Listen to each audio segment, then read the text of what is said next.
name is Enid Bull, and I've been carrying that name for almost 60 years now. But I was born Enid Cuthbert, and my parents were Andy and Ruth Cuthbert that bought a little farm on Wilkinson Road soon after the last World War was over. Actually, the date was January the 7th, 1946. And my mother her parents were missionaries in China, so she ended up here when her mother died when she was only 9, and her father remarried, and I think that was sort of why they got dropped off in Canada. And so my mother was brought here 2 days before her 15th birthday to only see her father twice more in her life, and left to go to Victoria High School and speak English, and English wasn't her first language. So, but she always spoke with a little bit of a sort of English accent, I thought. And so she arrived here on the Empress of China on July the 31st, 1927. And my dad came from Scotland, and he arrived in Canada on June the 22nd, 1929, from Meagle, Scotland, which is a little tiny village there, but history runs through there. I've been to Scotland 3 times myself, and each time I go there, and I just have the strangest feelings when I go there. And I have a book put out by the Women's Institute in Scotland, giving the history of Meagle. And it's so interesting. All the names that you recognize from Scottish history have run through there or stayed there, or it's sort of a main road. It's close to Dundee.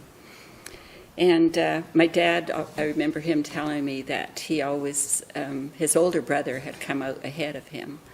And his mother and family kept saying, "Oh, you'll never go to Canada, you'll never go to Canada." But he started saving his money and putting that aside. And then 2 weeks before he was ready to come, he announced to the family he was leaving for Canada, and he never ever once went back, which to me is so sad that he never did.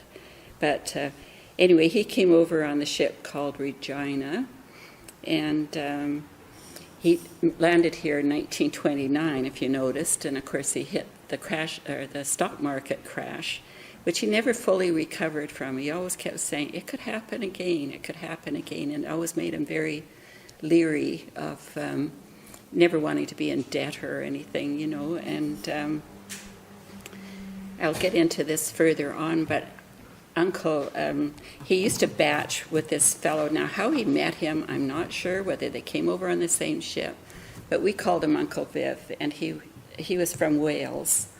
And they batched together at, Maud Hunter's Corner, it was called, the corner of Cedar Hill Road and Shelburne. And that was the country store that they dealt with, because we lived at Mount Tommy when I was born.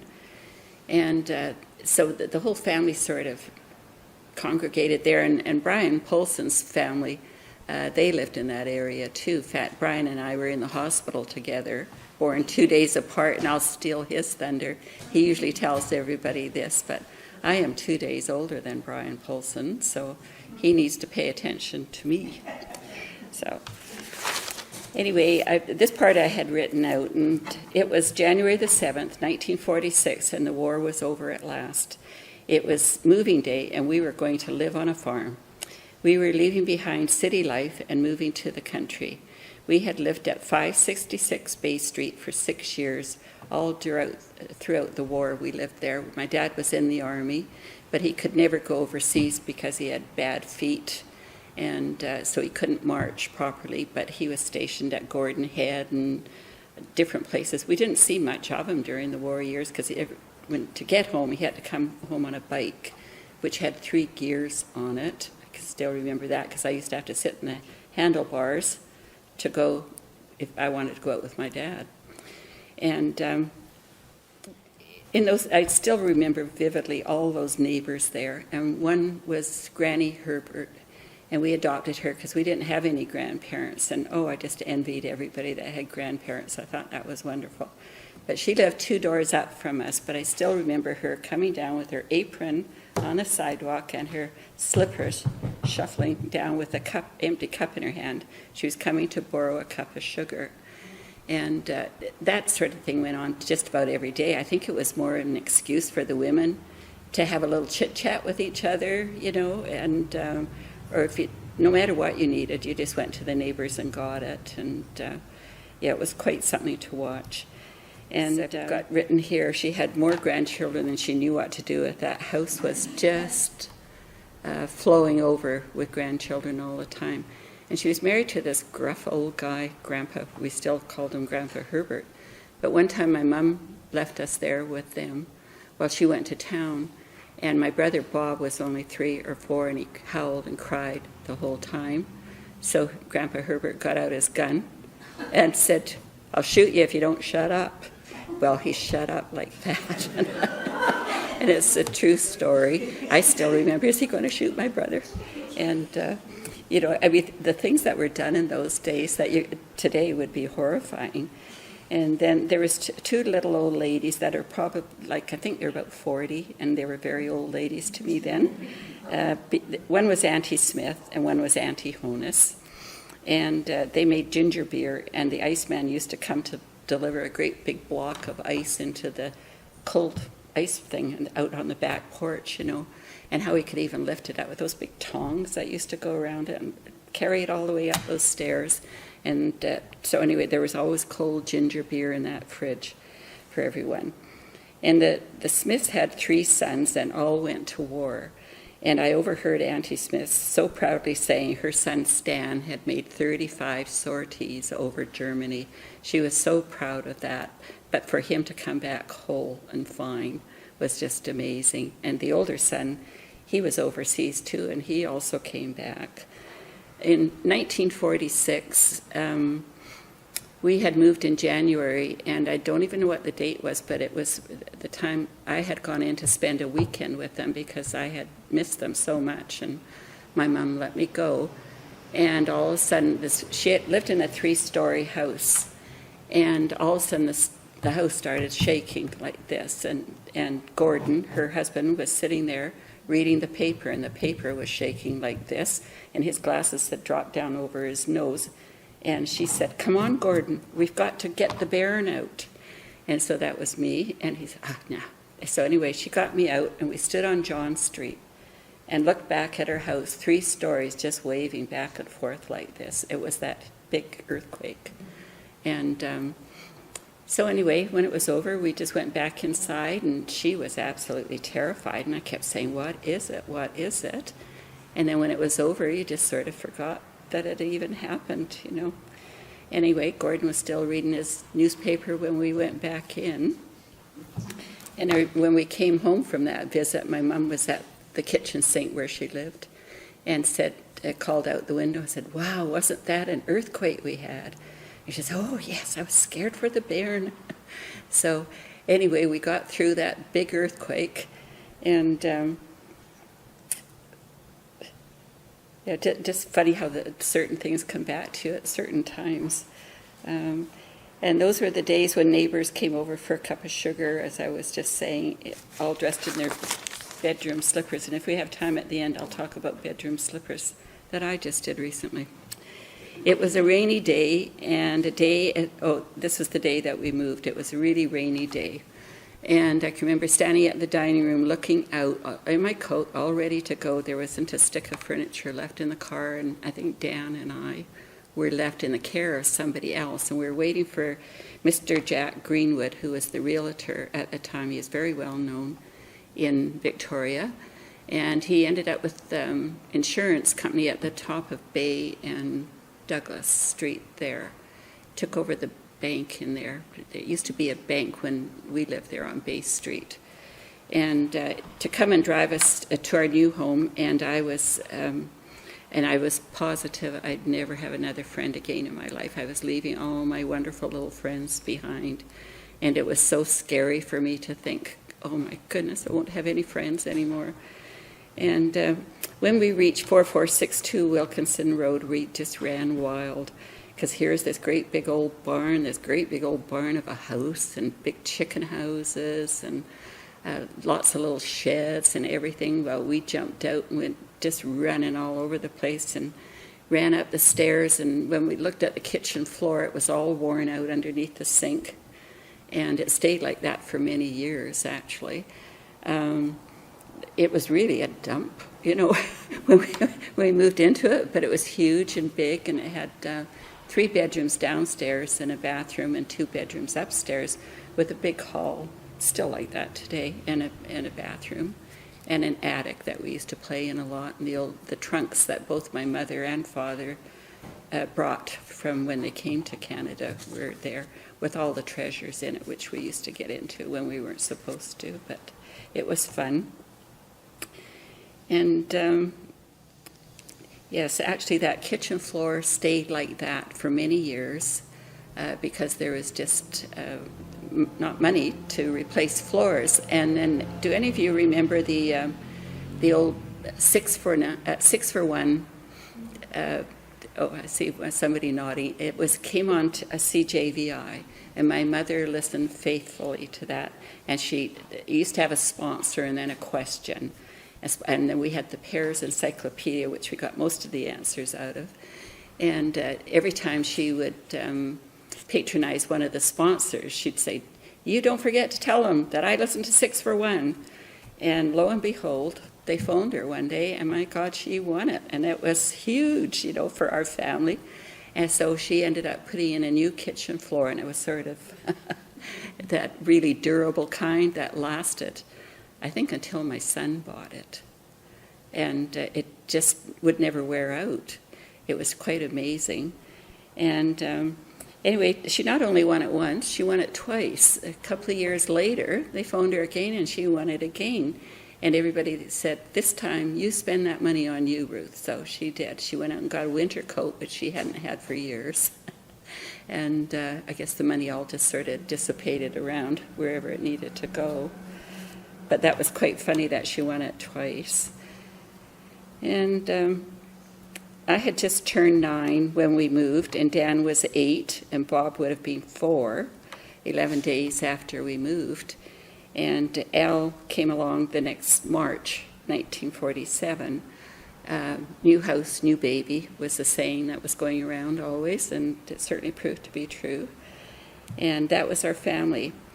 However, we always seemed to have another male living with us. We had my dad's uncle living with us, my dad's buddies from the Army, and my Uncle Viv that moved. In fact, I just found the postcard that he sent to me in November of 47, saying he was getting fixed up in Shaughnessy Hospital after the war. It left him with what they call PSD now. Is that right? Anyway, he shook, shell shock is what we called it then. And so anyway, he was partners with my dad in the farm at that time. And I just shadowed him everywhere he went. I just loved him to death. He was so quiet and patient, and this beautiful Welsh singer.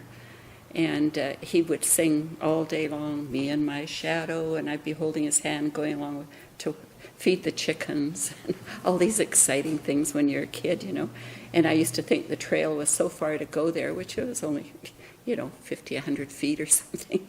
But it seemed like a long ways then. And he had batched with my father before the war, and I guess maybe they made the pact that they would get a little farm together after the war was over. And then there was another old vet, Albert, who lived with us for many years. He was a cook in the Army. He never married, but I can't remember exactly when he showed up, but he lived with us for years. And he was very good at doing the Christmas dinner, taking over all those things, and he used to grow the beans. But when he got paid, he'd make a trip to town for the weekend, and we never saw or heard from him.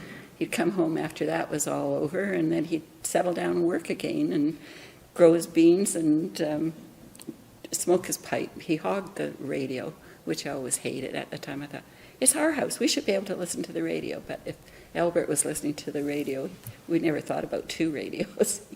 One was it. So he also bought the turkey at Christmas and cooked it too.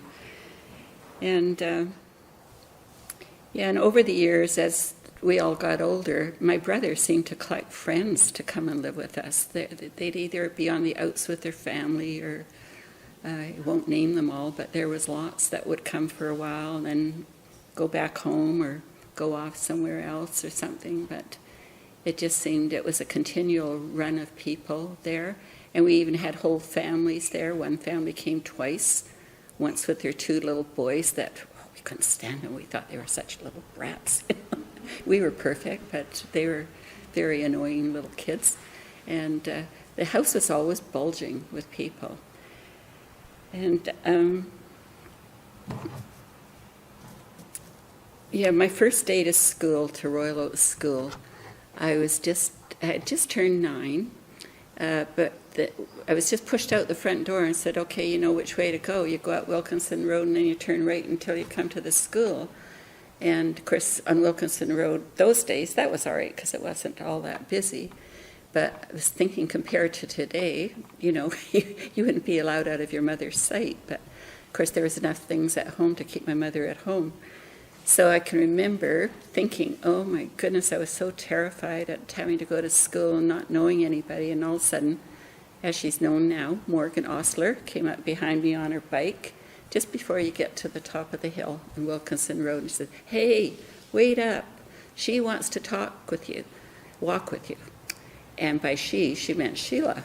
So I turned around. Here's this beautiful girl with a big smile on and just running towards me as fast as she can and saying, hi, you're the new girl.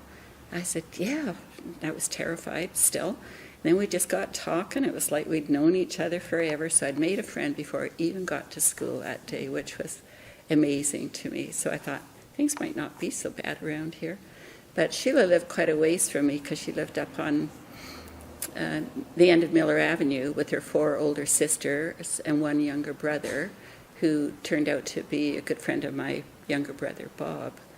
And we had lots of good times together, and we thought nothing of walking that distance to go and visit each other. That was just what you did if you wanted to see your friends, and there was no taboos on us about doing that, saying you can't go that far or anything. Sheila's wedding was actually the very first wedding I ever went to, because my parents never took me to the weddings that they went to. And the wedding was right here in St. Michael and All Angels Church here. And so that kind of funny, here we are back at St. Michael and All Angels Church again. And when I was young, because there was no traffic on Wilkinson Road, on Sunday mornings, the church bells rang from here, and it was so beautiful and peaceful and quiet at our property. I used to just love to go and sit on the lawn and listen to the church bells ring. Well, Peter, I don't even know whether they still ring or not, but they do? Well, we remember to do it. Yeah. Oh, so anyway, I was going to talk a little bit about our neighbors that when we first went out there, the White House right beside our old house there was a beautiful big old home, but now they've added on to it, and it's kind of lost the character of the beautiful old house it was at the time. But there was an old gentleman called Mr. Campion, and he wasn't well, and he had a nurse living with him, and I think he was about 60-something. We thought he was terribly old. Look at me now. And anyway, I don't think he lasted all that long. And then after that, a French-Canadian family moved in, the Lebrecs, and some of you might remember them. Anna was about a year older than myself, and I had never played dollies in my life because I'd always played with the boys, slingshots and throwing rocks and climbing trees was always much more fun to me anyway. And then she moved in and wanted me to play dollies with her. Well, oh my God, what was I going to do? So anyway, I ended up playing dollies with her, and we've just recently got back in touch with each other and go out for lunch periodically. So it's great fun to connect again, although her memory's way worse than mine. She doesn't remember anything she says. So anyway, and then did I see Lou Burden come in today? I can't remember whether I saw him come in or not. Anyway, the Burdens were on the other side of us there, and Lou Burden's mom was just great. She used to come down and get buttermilk from the cows, and then go home and bake something with it and then bring it back to us all baked up. And yeah, it was fun. And Lou Burden, he was the fisherman in the neighborhood, and he was barefoot half the time with jeans rolled out, looked just like Huck Finn, and or Tom Sawyer, whichever one, with his fishing pole over his back, and usually always had a fish on it if he was heading home. And he had absolutely white hair, it's really a platinum blonde, so that was one neighbor. And then across the street from that was Mrs. Lebrec, very French, and her husband Jules, and they had a vineyard. And anyway, suddenly the husband died, and then there she was on her own and just didn't speak English very well at all. So somewhere in there, my mom thought it would be good if she taught me French, and I did housework for her. Well, it never lasted very much because I couldn't understand her to even get the lessons from her, And I had to go up in the dark of night, and there was no street lights or anything then. You just take off and go.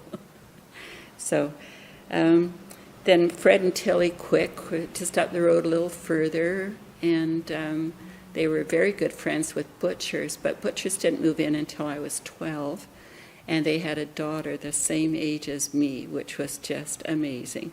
And that was my friend Donna Butcher. And we just had so much fun for about 5 or 6 years together when we were really close friends. And we're still good friends today, too. But we just had a great time, and it was just wonderful for me because it was just all men and boys where I lived. So to have a girl for company was great. And the Loritzes, the Loritz Nursery, which was very well known at the time, and Liesel Loritz. And let me see. And Fred Moss and his parents had the big, which we did something about Fred Moss once before, and we've got his school pictures dating back to the 20s and early 30s, I do believe. And he and his parents used to grow beautiful gardens there with a lot of beans, and the Scott girls used to go and pick crops there. But as Sheila said, they just picked enough to get enough money to go to Beaver Lake and spend it all. Then they were done for the day. And then we had Mr. and Mrs. Matthews that were almost at Miller Avenue there. And they're an older couple, and I don't believe they ever had children. And he used to grow beautiful hops and made his own beer out of them. Well, one year our horse Jack got loose, and we got a phone call, and Jack had eaten up all the hops. And he was threatening to sue my father for letting the horse get loose, and it was very uncomfortable times for a long time around there. But that sort of thing happened quite often. The animals got out, and off they went. So anyway, then the Williamses, Eldred, Peter, Sharon, and Naomi lived down the other end of Miller Avenue there. And we also had a dairy right at the top of the hill. It was called Gainers, I believe, when we first went there. And later on, the Gibson boys moved in there with their dad, Lou Gibson, who ended up with a garage on Quadra Street.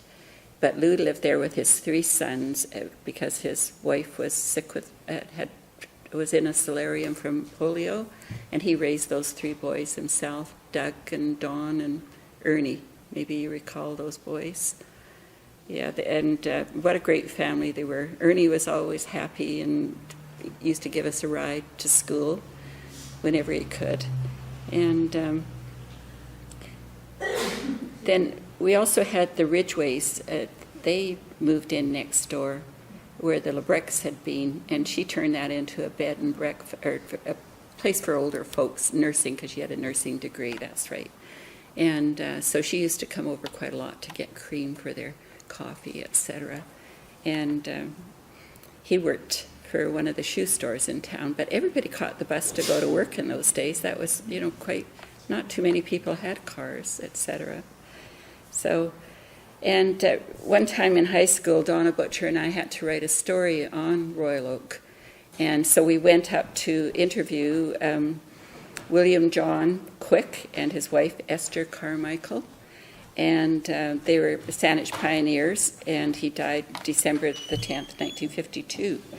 And he was one of the very first Vancouver Island farmers to own a herd of purebred Jersey cows, and his family, along with the Goyettes, Cheesemans, and Rithets, played an important role in the incorporation of Saanich in 1906.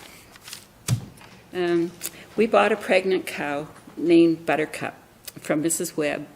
It was a Jersey Guernsey. Buttercup produced twins, a bull and a heifer. Bully Beef and Mousie turned out to be their names. Bully Beef left us at 6 months, and Mousie we kept as a milk cow. The cows were milked twice a day, and the milk was put through a separator, 22 pieces to wash morning and night. Mum made butter, and everyone had a go at the churn.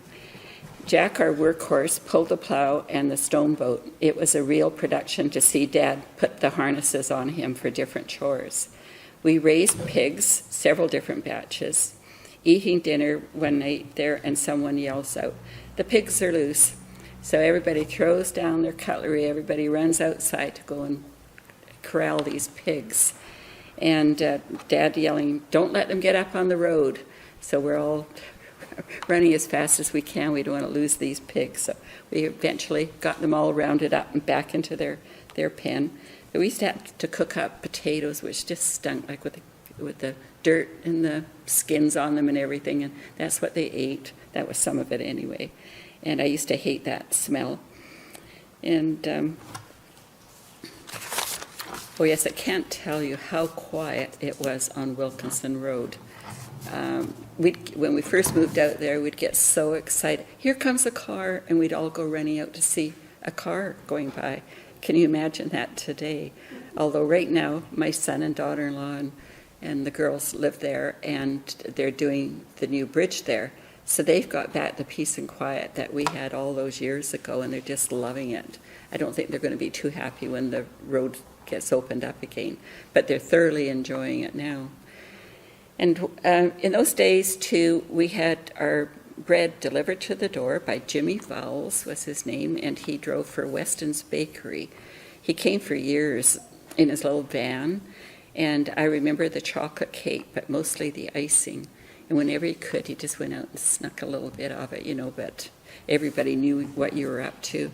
And there was also an oval malt loaf that we used to buy, and just loved that, too. And this white doughy bread that we thought was great. The thought of it makes me feel kind of ill today, but in those days it was great. And we also had a Fuller Brushman that came to the door. I don't remember his name, but I remember what he looked like. And Mum swore by those products. And we got most of our salves and ointments from him for the cows and the other animals. And we quite look forward to all these visits. It's always exciting when somebody came.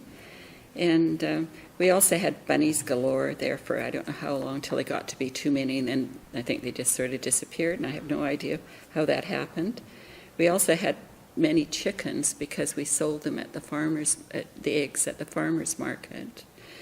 And I hated the chicken house. Oh, it just made me crawl. I'd have to run in and run right back out. And we also had to candle the eggs. A lot of people wouldn't even know about that now, but we had a little scale, and it was pee-wee, small, medium, and large, and each one had to be washed with steel wool and candled, and that was my job. And I had asthma and hay fever, so I'd be sneezing and crying away and making a big to-do of it, trying to get out of it, but it never worked. And but we would sell these at the farmer's market, so they had to be just so. And washing the vegetables for market, which was twice a week, Wednesdays and Saturdays. Saturday, of course, being the big day, but Wednesday we did too. But we had to get the vegetables all ready, wash up all the carrots and put them in a bundle of, I don't even remember what the weight was, but we had a little, actually the scale is still down there on the farm. We had to weigh each one, and we had beets to do and green onions. And I think beans we just did out of a box or something. But anyway, we used to have these great big tubs that we filled with water and washed them all. And Dan and I got that job most of the time. But one day I was up in the top bathroom, and that looked down over where we had the tubs out, and so I thought, if I just wangle this and then get him to step back, maybe he'll fall in that tub. Well, what are you saying? He says to me, and I'm saying, step back, and then he went down. I laughed so hard I almost fell out that window, but of course I've never lived it down quite with him. But it still makes me laugh to think about it, that he was so gullible that he listened to me and did it. So. And also, I remember the day my dad brought home the old Essex. It was a 1929 blue box, and my dad couldn't drive at all. I don't know how he got a driver's license. Maybe it wasn't necessary in 1946, but he jumped down the driveway. And of course, we all went running out to see this brand new vehicle to us. Anyway, he was so happy, just grinning from ear to ear to have this car, because that was such a step up, to have this. And cars definitely weren't for going for a drive in our house. They were, for a purpose. The poor old thing, it ended up rusting right out behind the barn before it finally ever got moved at the end of its days. And finally, Dad got a little truck to transport the produce into the farmer's market. And we used to go delivering eggs after the farmer's market to all these people. And my dad would talk to each one, and I'd be sitting there thinking, why do I have to go here? But I did, of course. And he'd go to see all his old friends. How we ever made any money on that, I don't know, because, we were practically away. And but I think it was more of a social thing with him. But that's what we did after Saturdays at the market.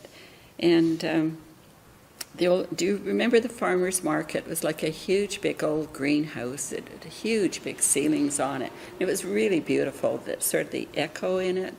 And all the different farmers from around different areas went there for their produce. And I don't know how long we did it, a few years though. And it was situated west of Douglas Street between Pisgard and Cormorant. And it's now the Centennial Square next to Victoria. It was next to the original Victoria Police Station. And opposite the Chinese school that Grace Chu used to go to after school. I remember her going into Chinese school after school was over. And there were just a few of the people that used to have stalls in there.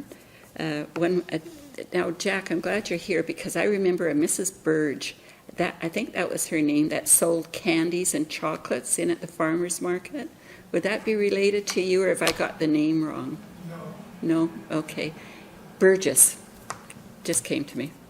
Mrs. Burgess. She made her own chocolates and different candies, and she was just the perfect grandma-looking lady there. And sometimes I got to go and get a chocolate from her. So, and then Mrs. Webb, that we bought our cow from, that lived in the Prospect Lake area, she used to come and sell her Devonshire cream, and there'd be lineups to get her Devonshire cream. Then once that was gone, her market was pretty well done. But it was really interesting to look back at all the different ones that were there. There was the Hubbard's Butchers, who now, the descendants of them now run the Red Barn on West Saanich Road. And they have some of these old pictures of them up there on their walls when they had their stalls in the market. And there was a couple of brothers there. And they sort of had a bigger stall all against the side wall there. And everybody was always very jovial, it was great. And then there was the Barkers, and I kind of adopted them as grandparents too, because I just liked the looks of them. And there's a wonderful picture of them out at the Saanich Pioneer Society. His name was Bill, but I can't think of what her name is. And they had it up on the wall several times. It's a lovely picture. And there was a couple of other butchers that had a stall right opposite our stall. And one of the brothers there, he had just come back from the war, and he'd been in the submarines. And I remember his brother coming over and talking to my dad and saying, you should see him hit the floor when the alarm goes off in the morning, because he was still under his Navy training. And then there was a lady that sold natural juices, both vegetable and fruit. And can still remember her face, but not her name. And I can remember trying vegetable juices, and then I had to drink it because she was sitting there with a smile on her face watching me to see how much I enjoyed it. And I didn't enjoy it at all. I'd probably love it now. And then there was Gavin Jack, whose property was at the corner of Royal Oak Avenue and where Blenkinsop starts, and now his son, or grandson actually, is out on Island View Road, the Jack family out there. But I used to work for Gavin Jack because he had other things to do, and he looked over, and because his stall was right next to ours, and he said to my mom one day, "I'd like her to come work for me." And of course I didn't get paid for working for my parents, and he was going to pay me $1.50 a morning, so that looked pretty good to me. So over I went, and I sold cauliflower as fast as I could. It was just one cauliflower after another. They were beautiful, and he had a big double counter, and it was covered in them. And then he would just take off about 10:30, and then he'd come back about 11:30. By then I was all sold out. He'd give me my $1.50, he'd take off and go home. And after my parents realized that they kind of missed me over there, they went and got my cousin, and they paid her $1.50 to go and work for them. And they had to go all the way out to Mount Tommy to get her, but they hadn't figured that one in before that. I think I can remember raising a bit of a ruckus over that one. And there was a fellow, his first name was Les, and Browse or something like that comes back to me, and he'd lost his right arm in the war, and he was the caretaker there. We used to pay $2 a Saturday to rent that stall out, like from 8 o'clock in the morning to whatever time you needed it to pretty well. And he'd come and write out our checks, and I can remember how sad I felt as a young girl, thinking that he had to lose his arm in a war, and he had to learn to write with his left hand to make out the receipt for us too. And in the back of this great big, it was huge, this great big farmer's market. It's a real shame that, that they did get rid of it. But there was, I think they called it a jumble sale. I don't know who even put it on. But one time my mother got me a beautiful slip for 10 cents that I wore for years and years until I outgrew it. So, but just some school friends that I remember, just the ones that I was sort of more chummy with in those days. Carolyn Daw, I just loved that girl. She lived back on Markham Road, and she took dancing lessons, and one time she loaned me her blue dancing dress and her pink dancing dress and let me keep them for about a month, I think, and I'd get dressed up in these dresses and think I could dance too. And I just thought that was so generous of her to do that. And we used to walk back and forth between Markham Road and Wilkinson Road just to play together, when we were really young. And Renee Heel sat beside me quite a lot. We were great friends, and there was a store across the way, and we all used to go over there with our little nickels and dimes, those that had nickels and dimes, and buy popsicles. And you used to get 2 popsicles on a stick. So we'd buy one, and then we'd share them, and that was huge. We got to do that at recess, And then, of course, Sheila and I kept up all these years with a couple of lulls here and there when children were taking forefront. And then Shirley Robinson was always really special to me because she had red hair too, and everybody seemed to like her, so I thought it might not be so bad to have red hair at the time. And little did I know she would make me marry her cousin 10 years later. I always tell her that. You made me do it. So anyway, we've been great friends and kept in touch all these years too. And Pat Bosher isn't here today, but I used to go to her birthday parties, thought they were wonderful. Her dad was in the Army, and my dad knew him from being in the Army too. And then there's Brian Polson, that I always had a crush on, but he ended up marrying Joyce instead, and I don't know why. But when my little baby brother Al was born, they had an awful time naming him, and then Albert was living with us at the time, and somebody said, "Why don't you call him Albert?" And Albert spoke up and said, "That's a darn good name." So anyway, they said, "Okay, it's Albert." And then our last name was Cuthbert, and I got this bright notion we could name him Albert Brian Cuthbert because his initials would be ABC. and I paid Danny 10 cents to vote with me. So my brother's name is Albert Brian Cuthbert. I've told that story before, haven't I, Brian? So anyway, if I talked your ear off, I can't even tell. Well, one story I was going to tell you about was we'd been talking all night long. Gwen Powell and I had a sleepover there. And they owned a horse called Bob, Jack and Bob, how original. But often Mr. Powell and my dad would exchange horses when they had a big job to do, because one horse wouldn't be enough, so they would sort of, borrow each other's horses. So I think I'd had a sleepover at Gwen's, but anyway, about 5 o'clock in the morning we decided, what a great morning to go for a bareback horse ride. So we got on these horses, and something spooked hers in front of me, and it just took off running. So, of course, that spooked my horse, Jack. He had to do the splits to be on him because he was so wide. And all of a sudden, we're galloping across this meadow on the other side of Markham. And then I see her go flat like this on the horse, and I thought, I better do the same. And with that, the branch came up over my back, and the horse came to a dead stop.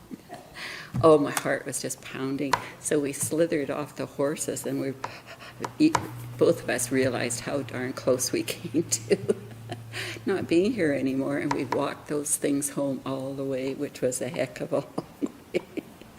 And I did something similar with Donna Butcher one time too, but I'm not sure. But we'd walked all the way from my place that day to go back and ride the horses. But you know how you think you're invincible at that age. And anyway, just I remember the old teenage dancers at the Women's Institute in Royal Oak, and Donna Butcher and I used to walk up there all the time. And, we walked home. Usually a boyfriend walked her home, and then I was allowed to come along too. And but we never thought about danger or anything. It was all just, everything was, you just never worried about it, And Pete Zazula was 16 when he used to hang around with us, and he was working. He was serving an apprenticeship for maybe Looney Brothers, can't remember. But he used to go and flood Quick's Pond, as we called it, so that we could all go skating. And in those years, we had skating every winter. And we'd walk all the way from our place with ill-fitting skates just to go skating down there, and just thought it was wonderful. So.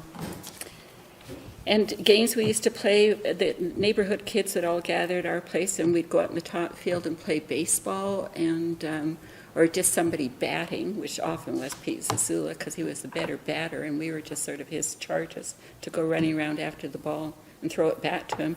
And we also played ante-I endlessly over the little building right next door to us on the other property, and ran around the property, and just thought that was great.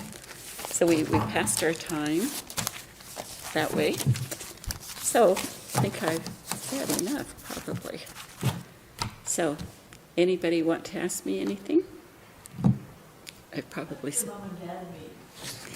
Well, yeah, my mother was a piano player, and I don't know how she got asked, but she got asked to play at my dad's brother's wedding, and that's where they met. And apparently my father got inebriated, and my mother didn't think very much of that.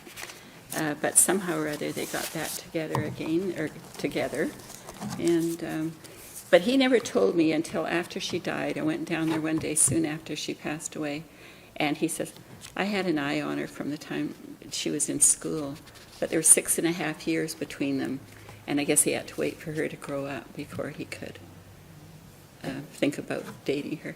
Enid, how did you meet your husband? Me? Well, Shirley made me do that. No, she came to school one day and she said, my cousin saw you in town on Saturday night and he'd like to meet you. And I thought, how would he know? But apparently I'd been talking to Marlene Hurst, she was at the time, and he figured he knew where Marlene went to school because they were sort of related. And he thought I was blonde. He didn't find out till he met me that I had red hair. And so she said he'd like to come and take you home one day from school. So he showed up on a Tuesday afternoon, and Shirley said, I'm coming with you. And so she shoved me up the front with Joe. And then we dropped Donna off at Quick's because she was teaching Sharon Quick piano lessons. And then we went home to my place, and I could tell there was nobody home. And after we'd been talking in the car for ages, my mother and my little brother came home on the bus. And oh my goodness, better get out of here. So anyway, I turned around, got out of the car, and Joe said to me, how about a date one night? And when I looked back at him, a little voice said, you're going to marry him. And I thought, where did that come from? I thought, no, I'm only 16. But I did marry him 4 years later, almost. Yeah. So once I met him, there was nobody else ever. It was just always funny how one person suits you.